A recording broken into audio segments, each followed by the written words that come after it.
सोलापूर न्यूजमध्ये आपल्या सगळ्यांचं स्वागत। दुधनी येथून अक्कलकोटकडे चारचाकी युको वाहनातून प्रवास करणाऱ्या तिघांना समोरून येणाऱ्या ट्रकने धडक दिल्याने सदर वाहन पलटी होऊन तिघे प्रवासी जखमी झाले।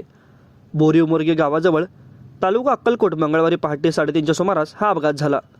तिघांना सोलापूरच्या शासकीय रुग्णालयात उपचारासाठी दाखल करण्यात आले असून रतन धनसिंग राठोड वय वर्ष 48, सखुबाई हिरामणी राठोड वय वर्ष 45, गीता जाधव वय वर्ष 28, सर्वजण राहणार सातन दुधनी तालुका अक्कलकोट अशी जखमींची नावे आहे।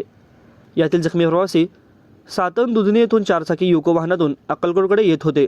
बोरी उमरगे गावाजवळ त्यांचे वाहन आले असता समोर येणाऱ्या ट्रकने वाहन निष्काळजीपणे चालवल्याने वाहन रस्त्याच्या कडेला पलटी झाले।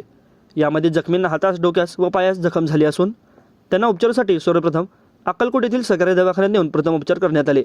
तेथून पवार यांनी सोलापूरच्या शासकीय रुग्णालयात त्यांना दाखल केले। सर्व जखमी शुद्धीवर असून एकावर उपचार करून सोडण्यात आले तर अन्य दोघे उपचार घेत आहेत। या घटनेची नोंद सिव्हिल पोलीस चौकी येथे करण्यात आली आहे। माझं सोलापूर न्यूज या यूट्यूब चॅनलला सबस्क्राईब करा आणि बेल आयकॉन प्रेस करायला विसरू नका।